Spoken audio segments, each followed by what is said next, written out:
나는 너희가 두렵지 않다. 절대 오늘을 나를 잊지 말거라. 나는 조선의 국모 민자영이다. 안녕하세요. 천개의 영화입니다. 오늘은 조선 대한제국 고종의 정실이자 대한제국의 마지막 황제 순종의 어머니인 중전 민씨, 왕후 민씨로 불린 민왕후에 대해서 이야기하려 합니다. 누구는 민비다, 명성 황후다, 말이 많은데 저는 그런 부분들은 잠시 내려놓고 가볍게 역사적인 사실만 이야기 나누려 합니다. 조선의 26대 왕인 고종의 아내로서는 민비, 대한제국의 초대 광무지의 아내로는 명성 황후가 맞겠죠. 하지만 죽은 후의 이야기가 아닌 살아생전의 이야기를 다룬다면 고종의 아내로서의 민비, 아니 민왕후로 다루는 것이 더 설득력이 있다고 봅니다. 여기서 잠깐. 그녀는 1851년 11월 17일에 태어나 1895년 10월 8일 45세의 죽음을 맞이합니다. 태어난 곳은 경기도 여주, 아버지는 민치록, 어머니는 한산 이씨입니다. 원래 민자영의 남매는 1남 3녀지만 모두 어린 나이에 죽고 외동딸로 자라납니다. 붉을자 꽃뿌리영. 이름은 아영 또는 자영이라고 전해집니다. 1858년 아버지 민치록이 세상을 떠나고 모친 감고당 이씨는 생전에 딸이 왕비로 간택되는 걸 지켜봅니다. 1866년 민자영이 15살이던 해에 고종의 양어머니 대비조씨는 고종의 왕비를 정할 간택령을 내립니다. 5명의 후보자 중에서 민씨는 간택되고 마침내 고종의 왕비로 14세의 고종과 혼례를 치르게 됩니다.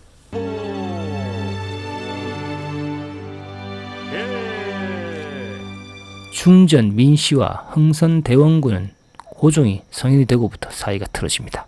서양과의 교류가 없다면 오랑캐를 다스리는 지혜도 얻을 수 없을 것입니다. 중전, 지금 정치를 하려 하심이요? 이 나라 사직이 왜 적의 득세에 어떻게 유린되었는지 벌써 잊으셨습니까? 만약 중전께서 그 전체를 다시 밟으시겠다면 내가 가만히 있지 않을 것입니다. 여러 설이 있지만 1871년 11월 4일 중전 민씨가 첫 아이를 출산했지만 아기가 항문이 없어 태어난 지 4일 만에 죽게 됩니다. 야사에서는 흥선대원군이 아기에게 산삼을 다려 먹였는데 죽고 민씨는 이를 흥선대원군이 완화군을 책봉하기 위한 고의라고 의심해 흥선대원군에게 적개심을 불태우게 됐다는 설이 있습니다. 고종은 서구식 군대를 창설할 필요성을 느끼고 오군령에서 80명을 차출해 별기군을 새롭게 창설합니다. 별기군은 최초의 신식 군대로 기존의 조선군에 비해 급료나 피복 등에서 엄청난 대우를 받았습니다. 결국 1882년 견디다 못한 오군령이 이모군란을 일으킵니다. 이들은 역적이 되지 않기 위해 흥선대원군을 추대했고 그는 장남 이재면과 부인을 대동해 입궁합니다. 이들은 제일 먼저 별기군을 창설한 민겸호와 김보현을 주살하고 왕비를 죽이려 합니다.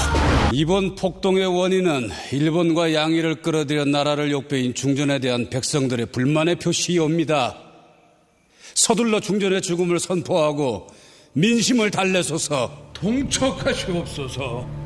왕비는 궁녀로 변장해 무예 별감 홍제희의 등에 업혀 충주 장호원까지 도망을 갑니다. 구사의 생으로 살아난 중전은 밀사 윤태준을 고종에게 보내 자신의 생존을 알립니다. 이에 청나라의 구원을 요청하고 청나라 군대는 왕십리 근처에 모여있던 오군령 병사들을 순식간에 도륙하고 서울을 장악합니다. 민씨는 바로 조정으로 복귀하고 대원군은 만주로 끌려갑니다. 1894년 청일전쟁이 일어날 때까지 민씨와 온건 개화파 치하의 조선은 기존 체제를 최대한 유지하면서 서구 문물을 받아들입니다. 제외 공사관 설치, 주미 공사관, 주일 공사관, 전신 설치, 발전기 도입, 경인선 부설, 지하자원 조사, 교육 개혁 등의 개혁을 합니다. 이때 남녀 가리지 않고 많은 외국인들이 조선을 찾아오기 시작합니다. 중전에게는 여류 여행가 이사벨라 버드 비숍, 고종 부부에게 커피를 처음 소개한 마리 손탁 등 외국인 친구들까지 생겨납니다. 고종 부부는 요동반도를 다시 토해내도록 만든 러시아에 주목합니다. 러시아 공사 베베르와 수시로 접촉을 가집니다. 그럼 합의는 성사된 겁니까? Yes, it is. 중전 민씨가 러시아와 손을 잡으려 하자 일본은 큰 위기를 느낍니다.